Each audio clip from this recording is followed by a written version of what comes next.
Phenomenal Woman in Christ show. Today we have a wonderful woman in studio. You know, if you have ever had a calling that you want to get into the nonprofit sector, well, today we have someone that has wonderful information for you. So when we come back, she's going to share her story. She's going to share some tidbits about the nonprofit, and hopefully you'll learn and you'll be able to do what God has asked of you to do. So we'll be right back. Welcome back to the Phenomenal Woman in Christ show. My name is Tereciah Smithen-Quintana, and we have a wonderful woman in studio with us today. We have an awesome woman. We have a woman in the area of nonprofit. Now we have with us Miss Antowanna Blount of Granting Hope. Antowanna, I am so glad that you're here. Thank you. It's a pleasure to be here. Oh, you are so welcome, so welcome. Well, tell us about your organization. We've got people out there, and they've heard nonprofit. There's people that want to know how to start their little thing that God has placed within them. So tell us about your organization first. Granting Hope is basically a for-profit company, but we actually help nonprofits develop. So our main goal is to develop organizations that empower communities. So we work at helping to establish and develop those who have a vision to help the community at large. Awesome, awesome. Yes. So if there's someone that wants to open a house or a home for maybe impoverished kids or for battered homes, so you're able to help them. That's what we do. We actually help them with the entire process. So you take there is a process, right? And it is a process. You know, when people are most of the time they come to us and they say, "Oh, I have a vision and mission. I want to help the community." You know, and then what we do is we tell them these are the steps that it takes to actually get your company up and going with the things that you want to do. And it's very much like a for-profit company, even though it's a nonprofit company with a mission to help the community at large. Okay, well, that's wonderful. That's wonderful. So the people that may come in, do they usually have a very deep idea of what may be involved in starting their organization, or they're just coming in and they're like, okay, well, this is what I have. I need you to help me iron it out? That's a good question. Many of them come because they have a passion to help the community, or something has happened to them or in their family members that they want to make some changes to. You know, for an example, we have clients where in essence someone in their family passed away. So they want to start an organization in their name to help give to other people. Recently, we had a client to call and say her son died of HIV and AIDS. And now she has 5 acres of land and she wants to build a home to help others, like women who are suffering with HIV and AIDS. So that's an example of how some people want to start these organizations from things that's personally happened to them. And they want to have a passion to help others, you know, from things that they've learned in the past that could possibly help someone else. That's awesome. Oh, that's awesome. Because sometimes you go through things for a reason and you never know what that reason is. Absolutely. Wow, that's great. So tell me more about your organization. I know you do some consulting work, right? Yes. What we do is we actually help start to establish and develop the nonprofits. And then we offer grant writing classes and nonprofit development classes. Because one of the things that we've learned over the years is that when a company starts, especially nonprofits, they need all the extra support that they can get. And then from there, we have a grants database that's searchable to kind of help nonprofits find grants if they're looking for grants, which is free money. And then we do the consulting piece. So if after they're done and they need additional help in keeping their establishment running, because it's a lot that goes into nonprofit organizations, from building their board of directors to helping making sure their bylaws are in place and their program components. So we offer that type of consultation even beyond when they're complete with their 501c. So why would someone want to, I'm coming to you and I'm telling you what I want to do or what I have a passion for. Why would someone want to go nonprofit versus for-profit? That's a good question. Basically, and I really make sure when people are coming to me that it is a nonprofit organization. And it's not, one of the big benefits of having a nonprofit is that you do not have to pay taxes on the income. even though you have to pay taxes on sales, meaning if you sell something within the organization, you do have to pay sales tax. But one of the major benefits is that you do not have to pay taxes on income, on the income that comes in from the donors. It's kind of like a Goodwill. When we donate our clothes to Goodwill, they are nonprofit. That's just an example, but they're out to help the community, you know, through educational things of that sort. So if your vision and your mission is truly out to help the community, that is one of the benefit factors that nonprofits get. One of my biggest things that I do is make sure that you're not getting in this just for that reason.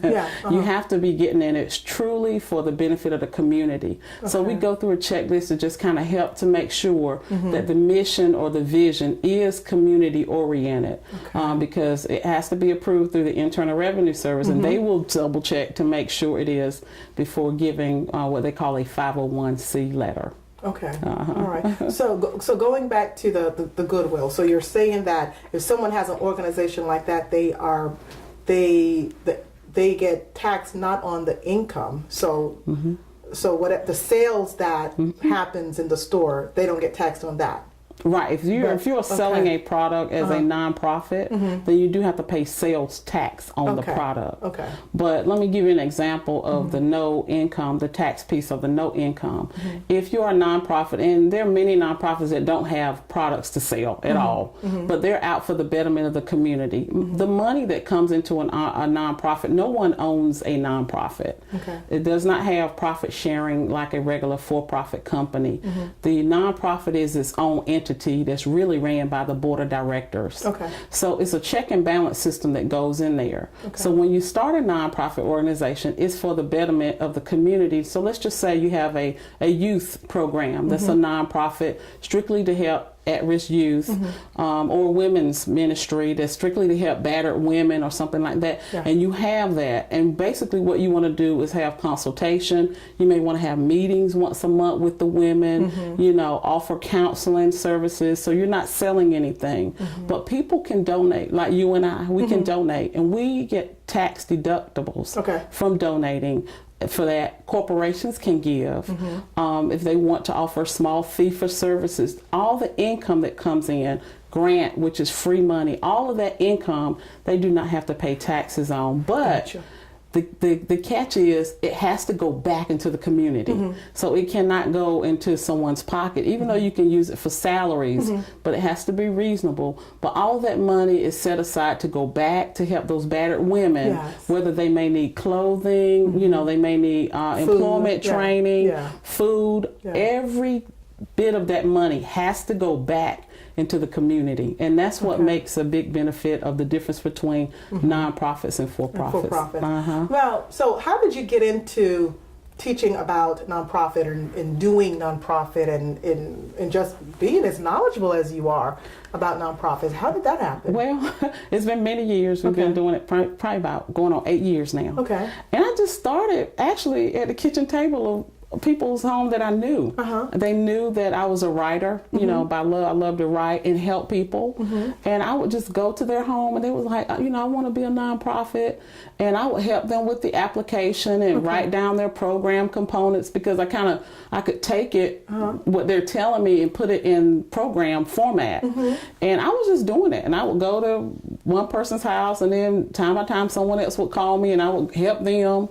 And it just, the Lord finally said, hey, Antowanna, it's time to take this to the new level because more people need the service. And that's how I started. And I've been working in nonprofits for many years. And in those different roles, I've been director for of grants director for a community college here. And I've been supervisor and directors over programs that allowed me to write grants. And we've received money in the millions, you know, over the course of my career. And so I know that that's a need for nonprofits, and it kind of all came together. Okay, so if I'm hearing you correctly, so were you in positions of leadership in the nonprofit before when you started helping these individuals one-on-one? or did it come afterwards? It was kind of all together. Okay. I really didn't start the teaching of the grant writing piece when I was in positions of leadership, but I would just volunteer my time to help the nonprofits when they wanted me to help them, with their applications. So I would just go around helping them. I knew the people, and there are nonprofits of all kinds, from the sports area, people that are like AAU basketball, to sororities, to fraternities, to like different types of, it's just all kinds, from churches to ministry oriented, all types of people that are interested in nonprofit organizations, alumni associations. We've helped different schools, booster clubs, people that want to start ministries to help women, and it's just on and on. And I get excited about it because it's helping someone that desires to help the community at large. So I feel like it's fulfilling my life as well as they are fulfilling others. I'm just sitting here and I'm really amazed because I'm like, wow, this is just something that you were just doing. Yeah. You were just doing, and look where it has blossomed, though. Yeah. I think that's amazing. Yeah, See, that's why you're a phenomenal woman. Thank you so much. All right, so we are going to take a quick break, and when we come back, we'll hear some more about Antowanna and her story and what it took for her to be here. We'll be right back. All right, welcome back to the Phenomenal Woman in Christ show. We have here once again in studio Miss Antowanna Blount of Granting Hope. Oh man, I learned so much about you, even so more than I even knew before. Now I want to tell our viewers more about you on the personal side. Okay. So you've got this organization, you've been doing it for a while, and just something that you just started doing. Well, what did it take for you to get here? A lot. A lot of hard work. Okay. Well, tell us about that. A lot of hard work. And one of the things in my life and my journey, and the things that I think everything that we do, especially when you love the Lord, our steps are ordered. Yes. Our steps are truly ordered. And one of the things that I've always did is I've always learned from different experiences. And I think you go from glory to glory. You go from one step to the next step to the next step.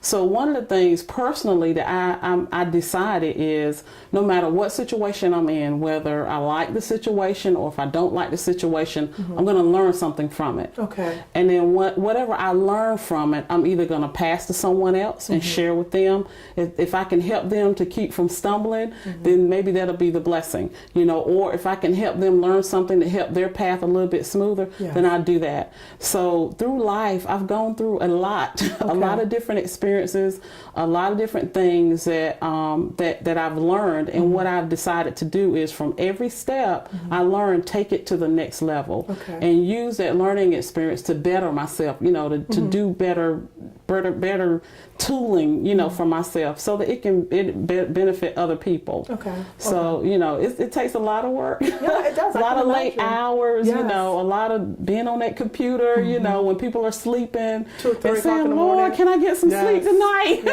Yes. So it is a lot of sacrificing, but it pays off in the end. It does. Yes. It really does. It really does, And I think a lot of people, they see others, okay, and they see the success or the assumed success that they have, but they don't know what went on behind the scenes. And the nights that you've had to cry, and the nights that you have, second guessed yourself, and all those doubts are running through your mind, and we can't even say having a conversation with God, because you're not having a conversation. You going at him. You're like, God, did you really call me to do this? Well, God, where the resources, where the finances, where the people, like, God, and I don't think people really see that. I don't think they don't see that piece. They don't see that piece. They see the end result, but they don't see everything you've gone through to get there. And it takes a lot. There are no shortcuts. You pay the price. And when you do that, then the Lord elevates. And so, obedience, you know, and that's what you do. We do that, you know, in and out. Okay. And having a passion for it, you know, is really helpful. Yes, it is. Yes, it is. But you're right. There are many nights when you say, Lord, you know, did you really? Am I really supposed to be doing this? Yes. You know, I like to get some sleep. I like to get some sleep tonight. You know, but then there are other days where it's really relaxing, you know, and enjoying. And then when you see what you're doing, you know, for others, then you really can sit back and say, okay, Lord, you know, thank you. Yeah, it's worth it all. Well, has there ever been a time when you felt like giving up? Yeah. Okay.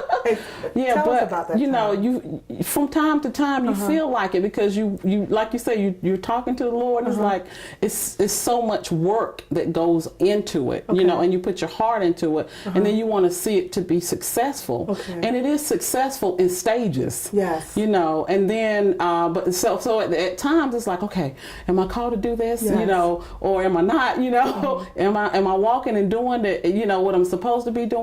And then when you see the success or then you see the testimonies of the things that you're doing, then you come back and you say, okay, I feel better now, you know, but not today, you know, not, I feel like giving up, but not today. One more day, you know. So you know, we all have those times, you know, in our life where we wonder, you know, am I really walking in my call? Am I really doing the things, you know, that God has called me to do? Because I want to make sure it's excellent. I want to make sure it's done.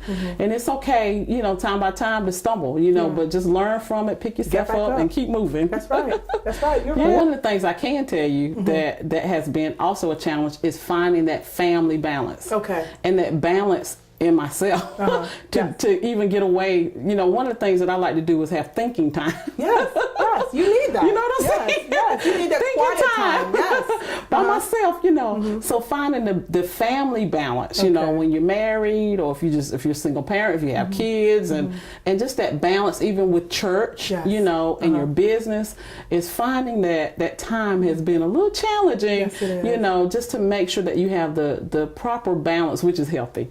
That's true. That's true. Now, did you leave the corporate world and go straight into doing your organization, or you know, did you gradually, you know, say, okay, I'm going to give myself 6 months, and then after that, I'm just going to do this full time? That's a good question.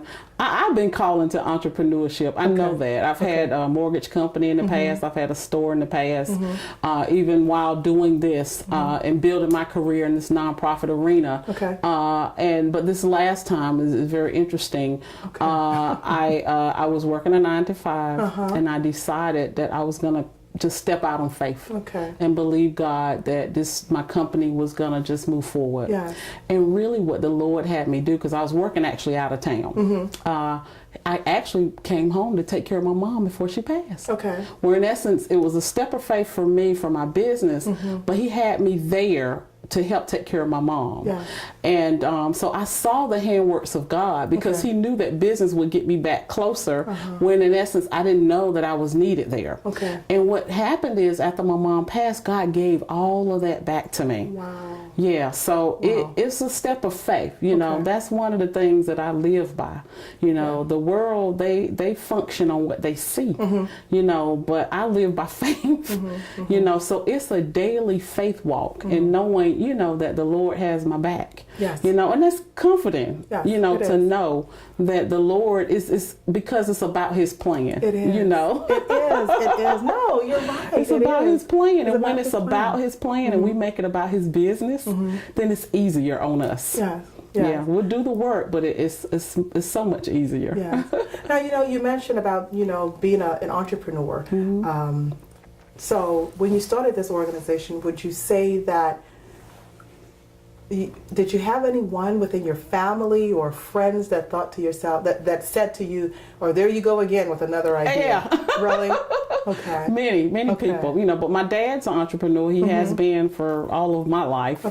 My grandfathers, both of them were, you know, so people, so there are people who understand, you know, and I think it's important that we lift up one another, especially as entrepreneurs or those who have a desire. It could be just to write a book or something, but to step outside of the norm, you know, it's important to lift up one another because you do have those, what they would call haters out there, you know, they don't understand. So what they do is they pass judgment instead of being in your shoes. So it's really important important that we support one another, you know, as women, you know, as well as entrepreneurs or those who have a desire to do something outside of the box, and knowing that it's okay. Because everybody's not called to do the same thing.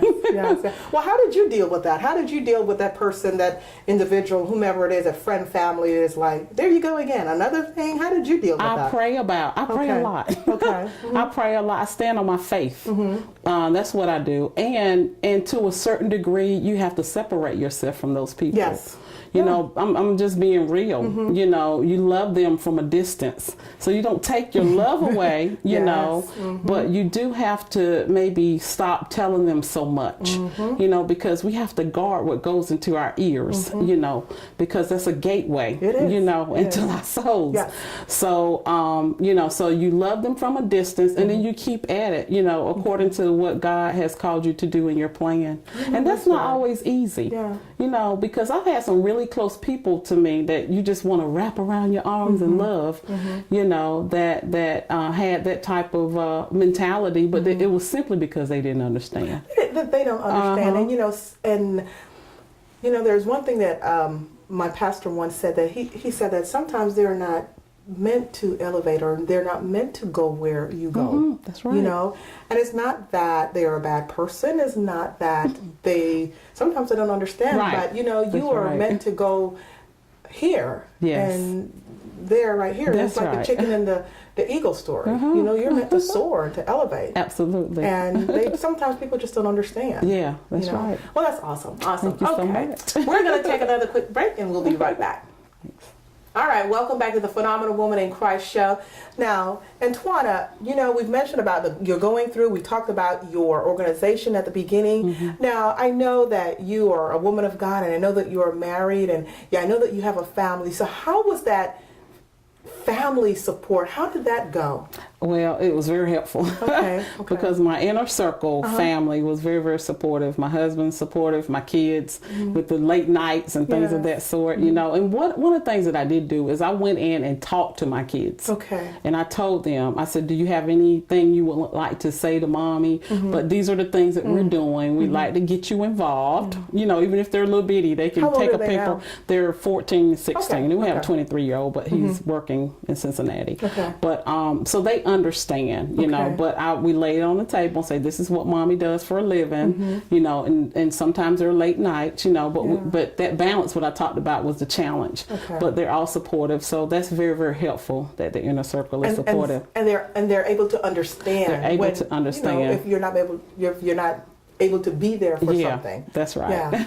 You know, I interviewed this lady, and she's in Texas, and one of the things that she mentioned that was so profound, both to me anyway, in my relationship and in what I'm doing, was that she said that at the beginning, she thought that the vision that God gave her was just for her. It was just for her. And she failed to include her husband into, you know, the vision. You know, it was all about doing what God had asked of her. And, you know, it was about me. And, you know, he didn't understand. And it was about, you know, well, you do your thing and I'm going to do mine. And I thought that was very profound for me as an individual, because I could see myself in her shoes.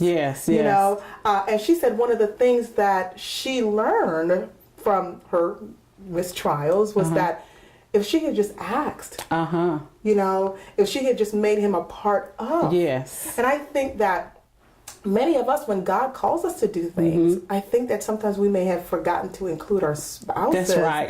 You know, in these decisions that we're making. And she said, so she will do simple things such as, you know, ask him to, you know, go with her to maybe a convention or something, or just to take pictures with your little digital camera, just little simple Very things. Helpful. And she said that it helped him to be a part of That's very her important. vision.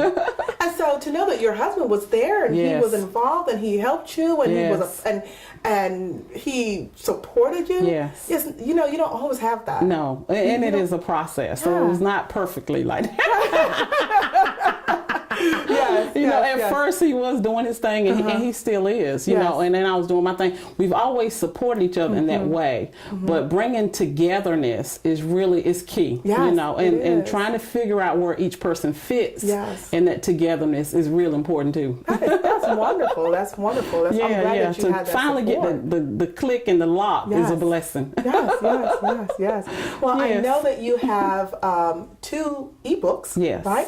So, and I don't know the names of them, so you tell us the name and what they're about. Okay, Show Me the Grant Money is one of them. It just kind of gives detail on how to locate grants. There's a certain way that you research grants. And then How to Jumpstart Your Nonprofit is the other book. Well, honey, I like the first one. Show me the grant Show money. me the grant money.